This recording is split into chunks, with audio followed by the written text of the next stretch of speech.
नमस्कार दोस्तों, आज के 10 महत्वपूर्ण करंट अफेयर्स प्रश्न आपकी परीक्षा के लिए बेहद महत्वपूर्ण हैं। इस वीडियो में भारत जापान रक्षा समझौता, global plastic recycling conclave, IMD का red alert, unified health interface, हरित हाइड्रोजन और कई महत्वपूर्ण राष्ट्रीय एवं अंतर्राष्ट्रीय अपडेट शामिल हैं। देखते हैं आप 10 में से कितने सवालों का सही जवाब दे पाते हैं। तो चलिए शुरू करते हैं। पहला सवाल, भारत जापान संबंधों से जुड़ा यह सवाल महत्वपूर्ण है। संपन्न भारत जापान वार्षिक शिखर सम्मेलन के दौरान किस प्रमुख रक्षा समझौते पर हस्ताक्षर किए गए? ए. संयुक्त नौसेना गश्त समझौता, बी. क्वांटम एन्क्रिप्शन रक्षा संचार समझौता, सी. सीमा निगरानी रडार समझौता, डी. लड़ाकू विमान इंजन निर्माण समझौता। सोचिए सही जवाब। सही उत्तर है क्वांटम एन्क्रिप्शन रक्षा संचार समझौता। व्याख्या, इस समझौते का उद्देश्य भारत और जापान के बीच अत्यधिक सुरक्षित सैन्य संचार व्यवस्था को मजबूत बनाना है। दूसरा सवाल, पर्यावरण से जुड़ा यह सवाल महत्वपूर्ण है। नई दिल्ली में आयोजित global conclave on plastic recycling and sustainability का मुख्य विषय क्या है? ए. प्लास्टिक उत्पादन में वृद्धि, बी. सर्कुलर इकोनॉमी और कचरा प्रबंधन, सी. समुद्र में प्लास्टिक की सफाई, डी. बायोडिग्रेडेबल प्लास्टिक पर कर छूट। सोचिए सही जवाब। सही उत्तर है सर्कुलर इकोनॉमी और कचरा प्रबंधन। व्याख्या, इस सम्मेलन में प्लास्टिक कचरे के पुनर्चक्रण, दोबारा उपयोग और टिकाऊ कचरा प्रबंधन पर विशेष चर्चा की गई। तीसरा सवाल, मौसम से जुड़ा यह सवाल महत्वपूर्ण है। भारतीय मौसम विभाग ने किन क्षेत्रों के लिए अत्यधिक वर्षा का रेड अलर्ट जारी किया है? ए. दक्षिण भारत के तटीय जिले, बी. दिल्ली, उत्तर प्रदेश और बिहार, सी. राजस्थान और गुजरात का मरुस्थलीय क्षेत्र, डी. मध्य प्रदेश के पठारी क्षेत्र। सोचिए सही जवाब। सही उत्तर है दिल्ली, उत्तर प्रदेश और बिहार। व्याख्या, भारी मानसूनी वर्षा और तेज हवाओं की संभावना को देखते हुए इन राज्यों के लिए रेड अलर्ट जारी किया गया है। चौथा सवाल, व्यापार से जुड़ा यह सवाल महत्वपूर्ण है। फूड अफेयर 2026 अंतर्राष्ट्रीय व्यापार मेले का आयोजन किस शहर में किया जा रहा है? ए. बेंगलुरु, बी. मुंबई, सी. हैदराबाद, डी. अहमदाबाद। सोचिए सही जवाब। सही उत्तर है हैदराबाद। व्याख्या, यह अंतर्राष्ट्रीय मेला खाद्य प्रसंस्करण उद्योग और वैश्विक व्यापार के नए अवसरों को बढ़ावा देने के उद्देश्य से आयोजित किया जा रहा है। पांचवा सवाल, स्वास्थ्य से जुड़ा यह सवाल महत्वपूर्ण है। स्वास्थ्य मंत्रालय द्वारा आयुष्मान भारत के तहत किस नए इंटरफेस का प्रभाव जमीनी स्तर पर देखा गया है? A. Universal health record tracker, B. Unified health interface, C. Digital doctor consultancy app, D. सरकारी अस्पताल बेड बुकिंग पोर्टल। सोचिए सही जवाब। सही उत्तर है यूनिफाइड हेल्थ इंटरफेस।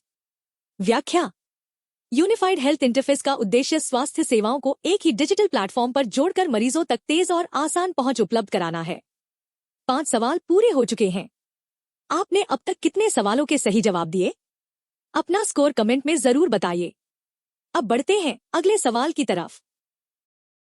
छठा सवाल, नवीकरणीय ऊर्जा से जुड़ा यह सवाल महत्वपूर्ण है। नवीकरणीय ऊर्जा सम्मेलन 2026 के दौरान भारत ने किस तकनीक के उपयोग को बढ़ावा देने पर चर्चा की है? ए. हरित हाइड्रोजन उत्पादन, बी. परमाणु ऊर्जा का उपयोग, सी. पवन चक्कियों का शहरी विस्तार, डी. बायोगैस से बिजली उत्पादन। सोचिए सही जवाब। सही उत्तर है हरित हाइड्रोजन उत्पादन। व्याख्या, भारत ने वर्ष 2030 के हरित हाइड्रोजन लक्ष्यों को पूरा करने के लिए नई तकनीकों और उत्पादन क्षमता बढ़ाने पर जोर दिया है। सातवां सवाल, आतिथ्य उद्योग से जुड़ा यह सवाल महत्वपूर्ण है। इंडिया होरेका एक्सपो किस उद्योग की नई तकनीक प्रदर्शित करने के लिए जाना जाता है?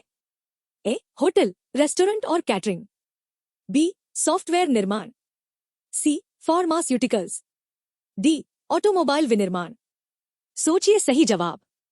सही उत्तर है होटल, रेस्टोरेंट और कैटरिंग। व्याख्या, इस एक्सपो में होटल, रेस्टोरेंट और कैटरिंग उद्योग से जुड़ी आधुनिक मशीनें, उपकरण और नई सेवाओं का प्रदर्शन किया जाता है। आठवां सवाल, खेल जगत से जुड़ा यह सवाल महत्वपूर्ण है।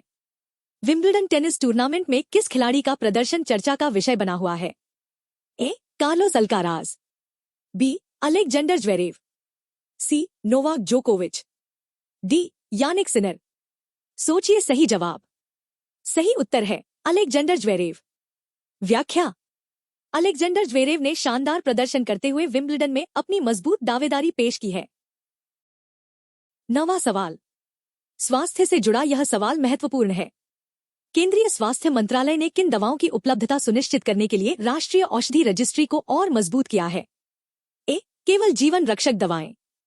बी. सभी आवश्यक दवाओं। सी. केवल एंटीबायोटिक्स। डी. केवल दर्द निवारक दवाएं। सोचिए सही जवाब। सही उत्तर है सभी आवश्यक दवाओं। व्याख्या। राष्ट्रीय औषधि रजिस्ट्री का उद्देश्य देश भर में आवश्यक दवाओं की पर्याप्त उपलब्धता सुनिश्चित करना है। 10वां सवाल। रक्षा क्षेत्र से जुड़ा यह सवाल महत्वपूर्ण है। भारतीय रक्षा विभाग के एआई इन डिफेंस प्रोजेक्ट का मुख्य उद्देश्य क्या है? ए. बॉर्डर निगरानी के लिए ऑटोनॉमस ड्रोन। बी. साइबर सुरक्षा के लिए एआई एल्गोरिदम। सी. सैन्य रसद का स्वचालन। डी. सैनिकों का शारीरिक प्रशिक्षण एआई से। सोचिए सही जवाब। सही उत्तर है बॉर्डर निगरानी के लिए ऑटोनॉमस ड्रोन। व्याख्या। इस परियोजना का उद्देश्य सीमाओं की निगरानी को अधिक सुरक्षित और प्रभावी बनाने के लिए स्वायत्त ड्रोन तकनीक का उपयोग करना है। आज के 10 सवाल यहीं पूरे होते हैं। आपका स्कोर 10 में से कितना रहा हमें कमेंट में जरूर बताइए। वीडियो पसंद आया हो तो लाइक करें और चैनल इतिहास और आज को सब्सक्राइब करना न भूलें। सड़क सुरक्षा जीवन रक्षा। जय हिंद।